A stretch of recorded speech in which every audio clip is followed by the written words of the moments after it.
Hello, hello, hello. Good to see you. You get fairy dust. I get fairy dust. Little Amelie, where'd she go? She's around here somewhere. There she is. Okay. And it's time to answer a question for Ask Advanced Bitch. That's me. T. Dear Advanced Bitch. Hey, I've followed you since 2020. Bow down, bow down. Thank you. And in 2019, I left a deadly situation. I'm so proud of you. Beyond. That's incredible. Um, so coming across you on TikTok was a dream come true. Recently, I've started having more frequent nightmares about my abuser again, and I'm at my wit's end. I need them to stop. Do you have any advice? Um, One of the things that's most helpful for me with dreams is to remember that the dreams are my psyche and the dreams are a symbol. So, for instance, even though we dream about a certain person, that person can represent, this is how I work with my dreams, I should say. But what helps me is these dreams the people so represent a part of me that is asking to be healed. And so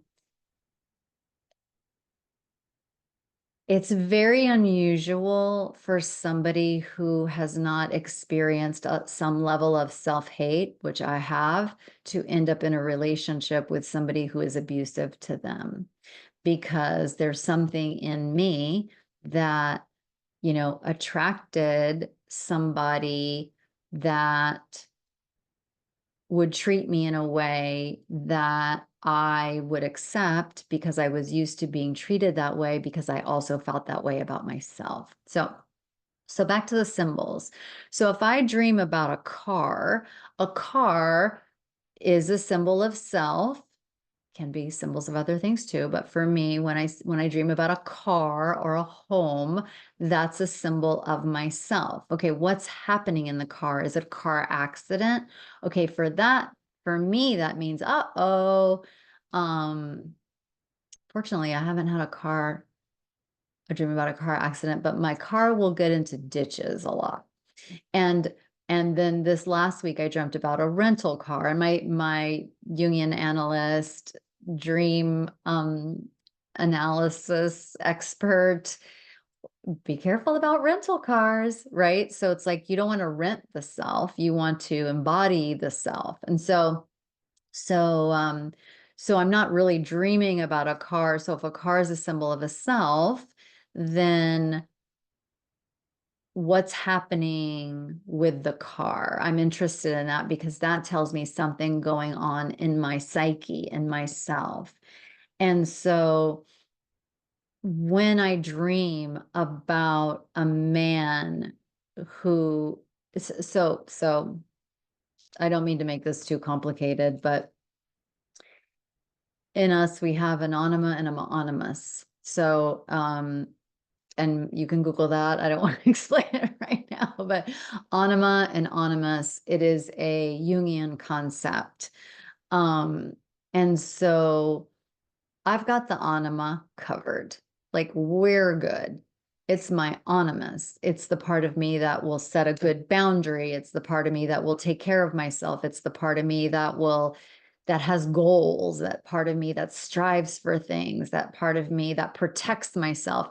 That is low. That, like my first week of dreams, he says, "Oh, you're here to heal your animus."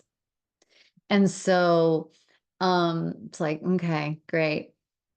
So a male figure, again, in general, I think there's differences, if you're queer, non-binary, like I think there's differences, and I think it might, if that's the case, then take what I'm saying with a grain of salt, but also you can be curious about that. So for me, when I dream of, I dreamt about a celebrity who did bad stuff. And it's like, oh, that's my wounded animus, you know? And then sometimes I'll dream about a woman who does bad stuff, a mean woman. And then it's like, oh, well, maybe I need to, you know, what part of me needs to be cared for? What part, how do I, you know, so the reason I'm saying all of this, and what I've said could be complicating or confusing, but I'm wondering if you can separate that a mean person isn't visiting you in your own psyche. It's almost like an echo. Like, remember in Harry Potter, sorry if you don't get this reference, but when there was Priori Uncantatum or whatever, or the Sorcerer's Stone, it's not the person is actually here in flesh and blood, but an echo of them that lives in me. And how I know it lives in me is that the symbol was shown to me in my psyche in my dream. And so the whole point of me saying any of that stuff is not for you to work on your anima or animus. You can if you want to. Like, for me, that was an interesting thread to follow. It was the least interesting thing to me about Jungian psychology, but here we are. Is if that you, I'm wondering if you can separate that it's not the actual abuser, but an echo of the abuser. Because like, he isn't actually in your house, you know, it's in you. And so what I would do with that, if I had a dream in which somebody was either abusing me in the dream, like somebody that was abusing me in the dream, or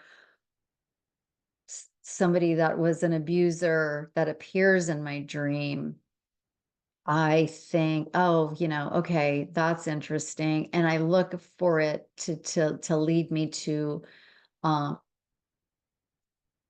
help me problem solve in the here and now. Like, okay, what is this dream telling me? And so for me, it would be like, oh, do I need to, where am I still abusing myself? What in my life, is it my boss? Is it this other person that kind of reminds me of this kind of abuse?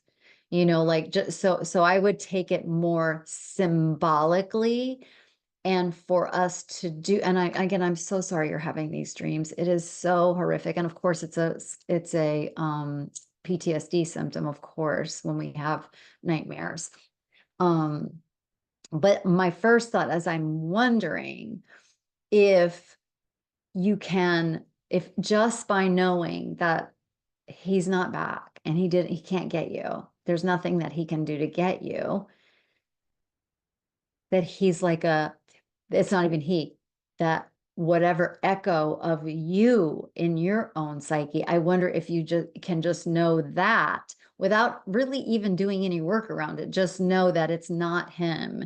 It's an echo of you. Yeah, I don't want to be dreaming about an abuser. It's really hard when I do now, since there's so much distance, and I don't mean just physical distance, I mean also emotional distance, and um, you know, a lot of personal growth work, a lot of, you know, trauma work around all that stuff, that it doesn't sting as bad. I don't get scared.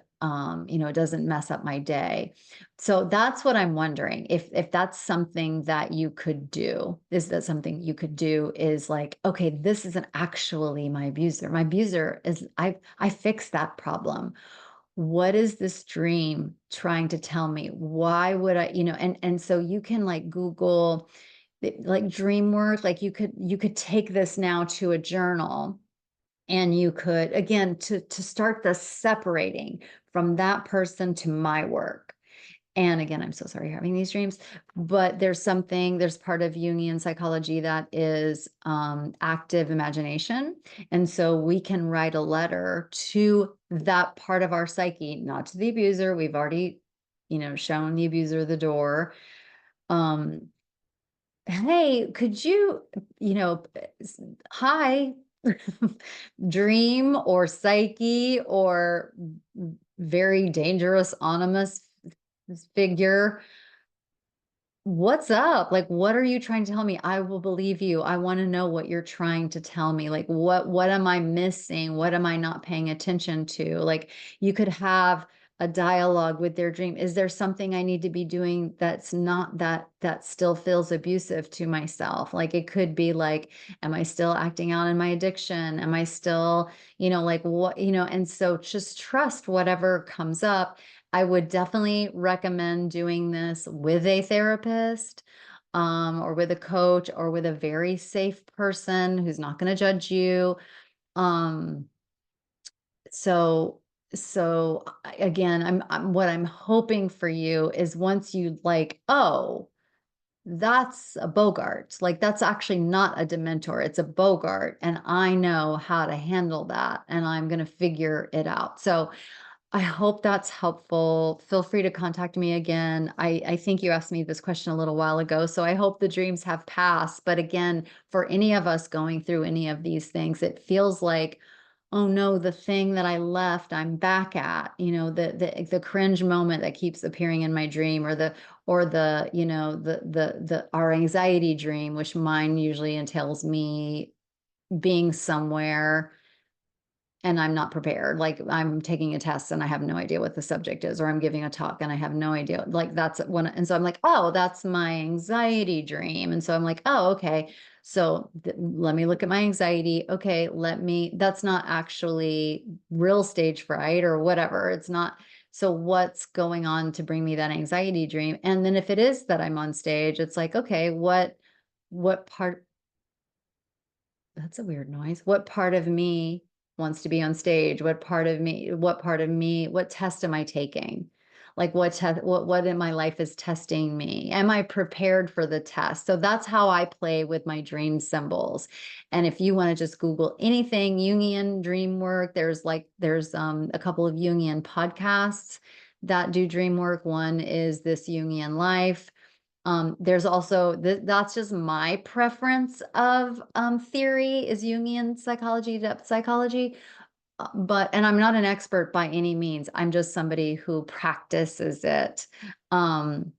There's other ways of doing dream work that I'm imagining it's still symbolic in some way, but there's other ways that you can do it. So hopefully they've already left you, but maybe just knowing this, that the abuser is gone and you are protected, and and that this isn't any abuser. This is something, an echo in your psyche trying to give you a message. It loves you so much. It's trying to give you a message. And we just wonder what the message is. And for me, bitch, it's like, give me the message so I don't have to have this dream anymore. And you're not doing anything wrong to have a dream like this. Even if I say, okay, great, all right, I had it again. Like, okay, I want to know it, and then I have it again. There's a weird noise going on outside. If I have it again, it's not I'm a bad person. It's not I'm not doing enough work. There's just some sort of message. And it might be helpful to to be with a therapist to help with that, and also help with any kind of other PTSD symptoms that you might be having. So anyway, I'm thinking about you. I hope that's helpful. Love you. Bye.